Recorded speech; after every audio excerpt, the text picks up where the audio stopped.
पुण्यातील कुख्यात गुंड निलेश घायवळ याच्या घरावरती पुणे पोलिसांनी धाड टाकल्याची माहिती समोर आली आहे। पोलिसांनी निलेश घायवळच्या घरी धाड टाकून संपूर्ण घराची झडती घेतली। या झाडाझडतीमध्ये पोलिसांच्या हाती काही महत्त्वाची कागदपत्रे लागली आहेत। निलेश घायवळ हा परदेशात फरार असल्यामुळे त्याच्या पुण्यातल्या घरावरती छापेमारी करण्यात आली।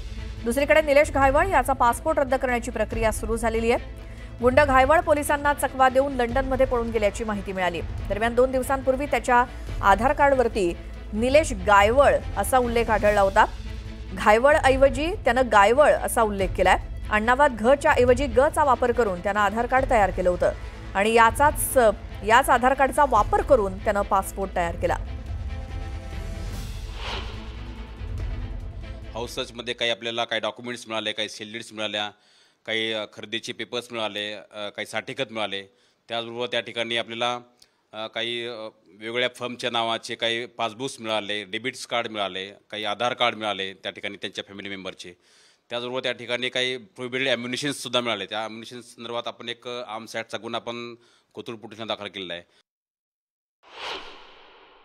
जे गुन्हेगार आहेत, ज्यांनी ड्रग्जमध्ये त्यांच्यावर आरोप आहे, ते त्यांचा पासपोर्ट काढून घ्यायला पाहिजे होता किंवा घेतलाही होता, त्यांनी फेक पासपोर्ट, म्हणजे हे खूप मोठा क्राईम आहे। म्हणजे हे तर मी MEA पर्यंत रेस करणार, मी जयशंकरजींशी बोलणार याच्याबद्दल की ज्या तुम्ही इथे तात्काळ आणि खूप सिम्प्लिफाय करायला एकीकडे जयशंकरजी करतायत आणि दुसरीकडे पुणे जिल्ह्यामध्ये खोटे पासपोर्ट, फेक पासपोर्ट घेऊन लोक परदेशी जात आहेत। म्हणजे हा MEAचाच मोठा अपमान आहे। तर याच निलेश घायवळच्या घरामध्ये नेमकं काय काय सापडलं तर त्याच्या घरात धाड टाकल्यानंतर जिवंत काडतूस सापडली, 10 तोळं सोनं सापडलं, चांदी सुद्धा सापडली, रोख रक्कम सुद्धा सापडली, 10 डेबिट कार्ड सापडलेली आहेत। त्यामध्ये 5 क्रेडिट कार्ड सुद्धा आहेत, जमिनीची कागदपत्र आहेत, आधार कार्ड आहे आणि बँकेचं पासबुक।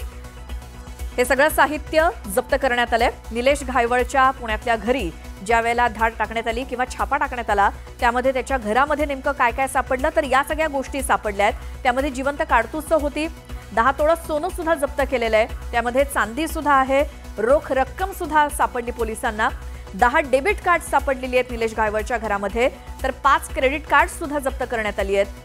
जमिनीची सुद्धा काही कागदपत्र होती, त्यामध्ये त्याचं आधार कार्ड सुद्धा सापडलेलं आहे आणि बँकेचं पासबुक। तर या सगळ्या गोष्टी पोलिसांनी निलेश घायवळच्या घरातनं जप्त केल्या आहेत।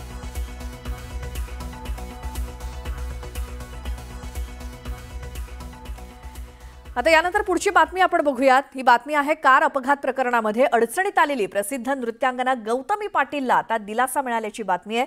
गौतमीला उचला म्हणून मंत्री चंद्रकांत पाटलांनी ज्या पोलिसांना सूचना केल्या त्याच पोलिसांनी गौतमीला क्लीन चिट दिल्याचं समोर आलंय।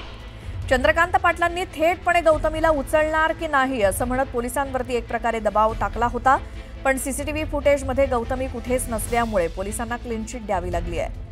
त्यामुळे कार अपघात प्रकरणामध्ये गौतमीला मोठा दिलासा मिळालाय।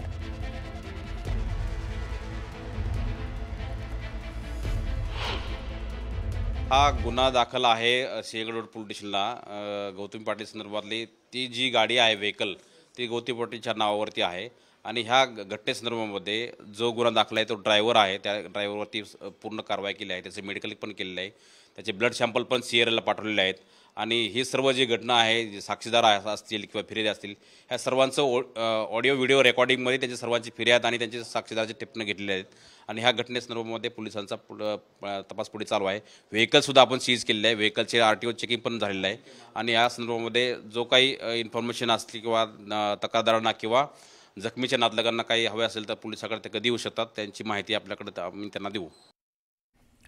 कथित रेव पार्टी प्रकरणामध्ये अटकेत असलेले राष्ट्रवादीचे नेते एकनाथ खडसे यांचे जावई प्रांजल खेवलकर यांना जामीन मिळाला असला तरी आता या प्रकरणामध्ये रोहिणी खडसे यांची पोलिसांनी चौकशी केली आहे। आता पुन्हा 6 तारखेला रोहिणी खडसेंना चौकशीला उपस्थित राहण्याची सूचना देण्यात आली आहे। पोलीस तपासामध्ये आम्ही सहकार्य करणार असं आणि प्रांजल खेवलकर निर्दोष बाहेर पडतील असा विश्वास खडसेंनी व्यक्त केलाय। तर सिम कार्ड बदल प्रकरणी खडसेंची पुणे पोलिसांकडून चौकशी करण्यात आली।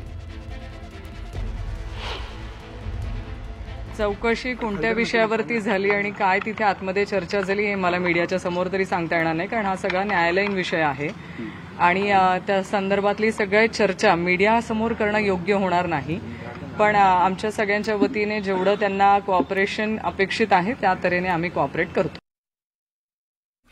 तर दिवाळीला अगदी काही दिवस शिल्लक असताना शासनाच्या वतीनं दिवाळीमध्ये दिल्या जाणाऱ्या आनंदाचा शिधा वाटपाबाबत कुठलीच हालचाल दिसत नाहीये. त्यामुळे शासनाच्या तिजोरीमध्ये खडखडाट आहे. त्यामुळे ही योजना बंद होण्याच्या मार्गावर असल्याची चर्चा आहे. ऐन दिवाळीपूर्वी महाराष्ट्रातील शेतकरी पाऊस आणि पुरामुळे उद्ध्वस्त झालाय. राज्यातील आर्थिकदृष्ट्या कमकुवत वर्गाला दिवाळीपूर्वी आनंदाचा शिधाच्या माध्यमातून मदत जरी दिली जात होती, मात्र सध्या ही योजना बंद होण्याच्या मार्गावर दिसतेय.